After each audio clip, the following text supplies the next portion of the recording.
The day I got served with legal papers on my own porch, hands still dusty from drywall work, heart still full from everything I had built, was the day I finally understood that some people don't just want to see you fail, they want to legally force you back down. And my name is Anna J. Ware. I was 21 years old, and my own parents had just sued me for buying my own house. So if you've ever poured everything you had into building something real only to have the people closest to you try to tear it apart the moment it succeeded, stay with me because this story is going to hit somewhere deep and the ending is absolutely worth it.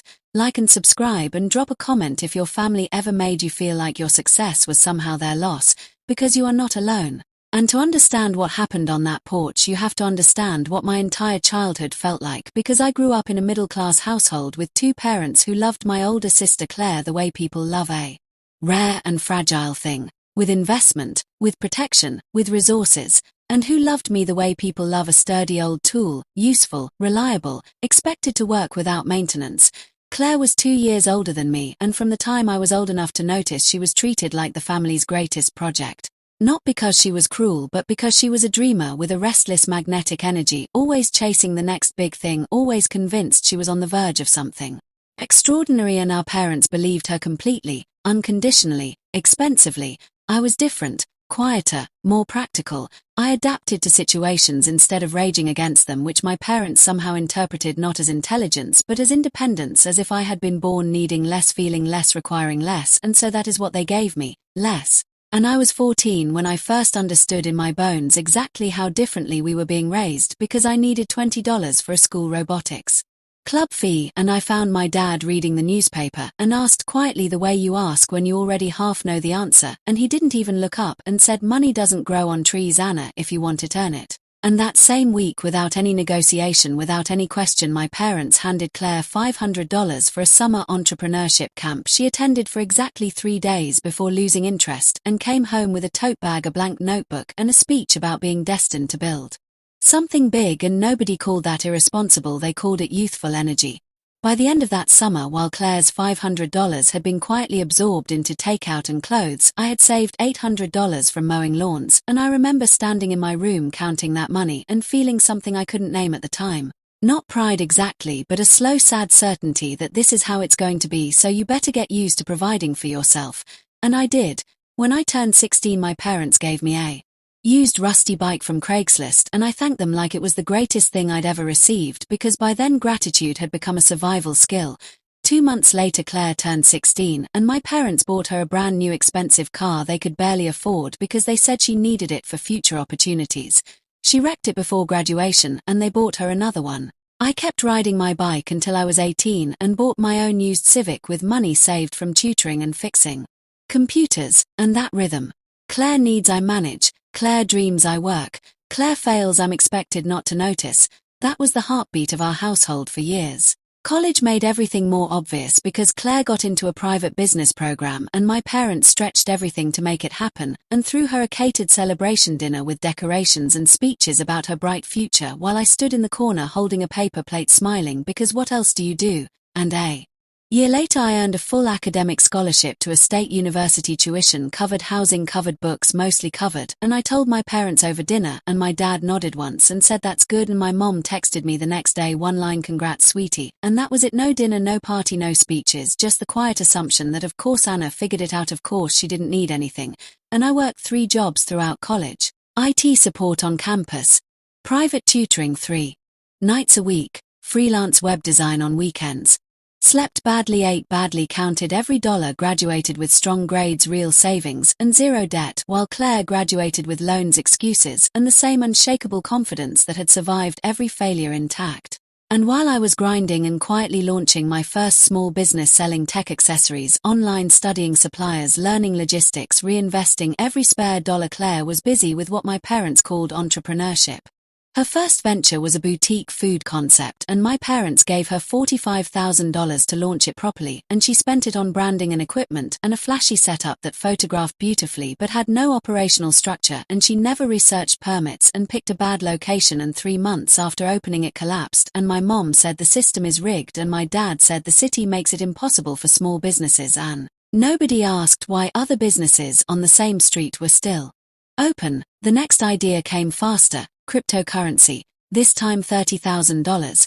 Claire followed influencers, watched videos, talked breathlessly about timing the market, and lost everything in 6 weeks, and my dad said the market is unpredictable, and my mom said it's not her fault. And I sat at my desk across town working on my business until 1 a.m. building something slow and unglamorous and real, and said nothing because I already knew how the story would go. My business kept growing quietly and visibly, predictably, and by the time I was 20 I had crossed $45,000 in revenue in a single year, and by 21 I hit $180,000 in annual revenue with $65,000 in profit, and I quit my day job and went all in, and that's when I found the house. $140,000 for a fixer-upper that most buyers walked away from the moment they stepped through the door. Outdated everything, damaged walls, old fixtures, a long intimidating list of problems that scared off anyone looking for easy. But I wasn't looking for easy, I was looking for possible. I put down 20%, which was $28,000 I had saved over years of saying no to vacations, no to nights out, no to every small luxury other people my age didn't think twice about. Then I got to work. For months of renovations, YouTube tutorials watched at midnight, trial and error, long days covered in dust and paint and drywall powder, fixing things I had never touched before, learning everything the hard way with my hands, with my time, with my own stubborn determination. And when I finally moved in, it wasn't a dream house in any glossy sense, but it felt like one because every single inch of it had been earned. My parents came to see it once, and my dad walked through slowly, hands in his pockets, scanning everything like an inspector looking for a flaw, and finally stopped and said it must be nice getting lucky with timing. Lucky, that was his explanation. Not the years of work, not the business I had built from nothing, not the nights I hadn't slept, just luck. My mom nodded like that settled it, and Claire stood in the doorway of my living room, arms crossed, jaw tight, and said, "You think you're better than me now?" And I didn't answer because there was nothing I could say that wouldn't be twisted into something else, and that was 3 weeks before the lawsuit.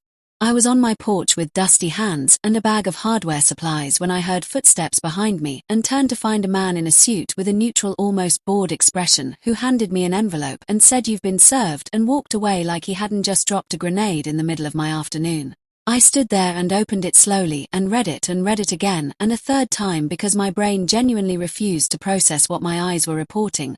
Patricia and Daniel Ware versus Anna J. Ware.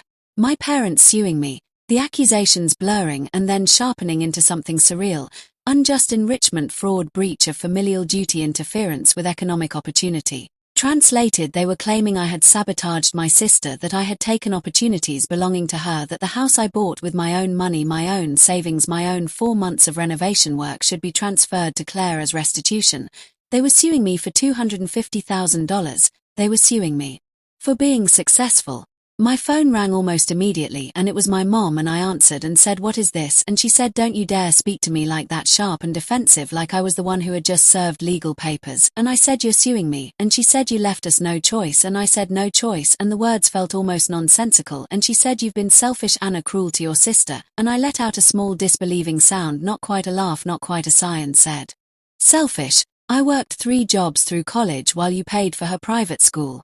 And then my father's voice came on, cold and certain, and he said, "This is happening, Anna, you can settle or we go to court." And I said, "Settle? What exactly did I do?" And he said, "You built your business using family connections." And I said, "Connections? We're middle class, Dad, what connections?" And he said, "You sabotaged your sister. Every time she tried to build something, you undermined her." And my grip on the phone tightened. And I said I offered to help her, I offered to teach her how to plan, and she told me I was thinking too small. And my mother cut back in and said, "You stole her future, Anna, that house should be hers, that life should be hers." And in the background, Claire's voice, raw and sharp, saying, "That's my house, she stole my life."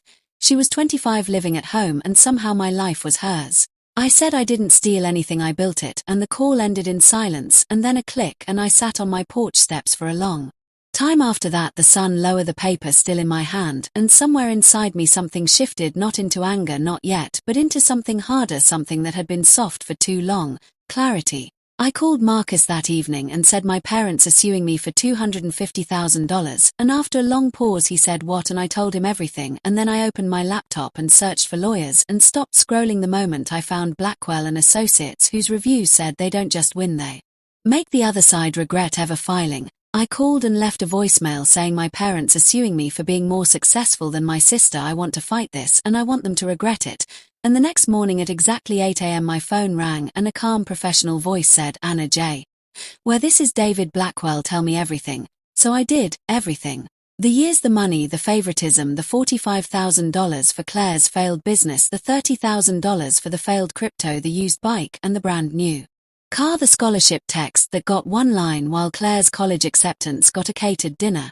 And when I finished, Blackwell said, "This is one of the most baseless cases I've seen in 20 years, and I asked, so they can't win, and he said no, they have no legal ground, and then he asked, do you just want to win, or do you want to make a statement, and I said what kind of statement, and he said we countersue abuse of process, emotional distress, legal fees, we make this expensive, we make it painful, we make sure they never try anything like this again." And I stared at the ceiling for a long moment, thinking about every time I had taken things, quietly adjusted, moved on, swallowed what should have been said, kept the peace one more time, and I said, "Let's make a statement," and I could hear the approval in his voice when he replied, "Good, then we start today." Blackwell moved fast and said, "Documentation, everything you have," and I spent 3 days pulling together 7 years of records, every job, every dollar, every business document, every bank statement, every contract, and then I built a timeline, my financial history side by side with Claire's. Claire over $100,000 from my parents across failed ventures plus full college support. Me zero. Not small help, not occasional support, zero. No cosigner, no investment, no safety net, not once, not ever. The timeline ran 47 pages, and when I sent it to Blackwell, he called within 10 minutes and said, "This doesn't just defend you, this destroys them." 2 weeks later, the counter lawsuit was filed, and Blackwell called while I was packing orders and said they've been served about an hour ago, and I asked how did they take it, and he said, "Your mother called my office screaming, and your father demanded to speak with me personally, and I declined." My phone exploded that evening, 17 missed calls, 12 from my mom, 3 from my dad, 2 from Claire, and I listened to one voicemail, just one. My mother's voice, raw and tearful, saying, "Anna, how could you do this to us? We are your parents, you're attacking your own family, this is abuse." And I deleted the rest and blocked Claire's new number and replied to my dad's settled text with, "You sued me first, I'm finishing it." Then Marcus showed me my mom's social media post, carefully written to paint her as a heartbroken mother abandoned by a greedy daughter, and the comments below it had Aunt Rachel asking, "Didn't you fund Claire's businesses and education? What did Anna get?" and Uncle Jim asking, "So you gave one daughter everything, and now you're suing the other for succeeding?" And both comments were ignored by my mom, and that evening Aunt Rachel called me directly, and I told her the full picture, and she said, "I'm so sorry, I knew they favored Claire, but not like this," and said she was on my side and had told my mother that. 3 weeks later the depositions began, and Blackwell told me the night before, "Stay calm, don't react, let me handle it." And the next morning we sat in a conference room, my parents and their lawyer on one side, me and Blackwell on the other, and for the first time in my entire life my parents didn't look certain, they looked uneasy, smaller, somehow seated under fluorescent lights with a court reporter ready to record every word under oath, and Blackwell's voice was unhurried, almost gentle, almost, and he asked, "How much money did you provide Claire for her business ventures?" And after a pause my dad said, "Approximately $100,000, and Blackwell asked, "And how much did you provide Anna for her business?" And there was silence, and then zero. And Blackwell asked, "How much did you contribute to Claire's college education?" And my dad said over $200,000 including loans, and Blackwell asked, "And toward Anna's education?" And my father's voice came quieter now, "Zero."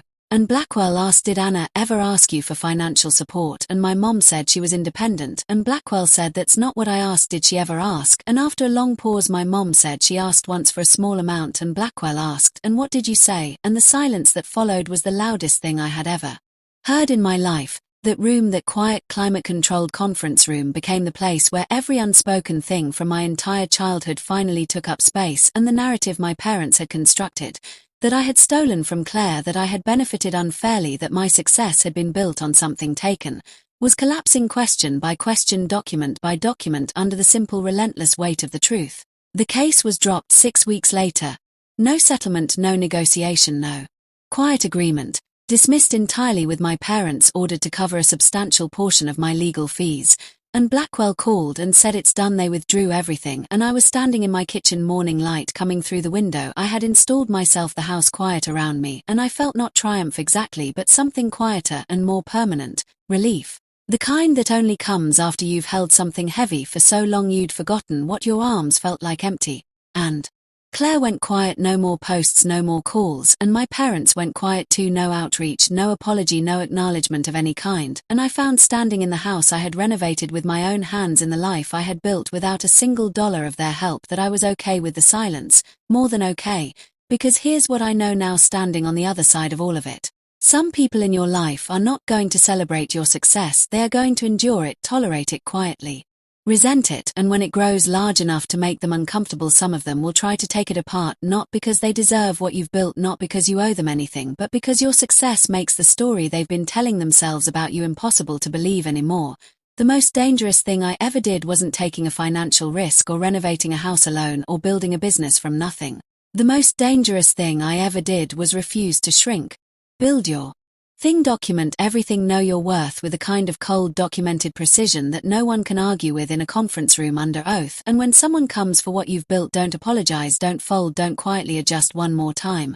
Stand there covered in drywall dust with a lawyer's number in your phone and remind them what fighting back actually looks like. And if Anna's story gave you that rush, that bone-deep satisfaction of watching fairness win, smash the like button. Subscribe for more stories exactly like this one. Drop your story in the comments below, share this with someone who needs to hear it today, and click the next video right now for another story that is absolutely going to blow your mind.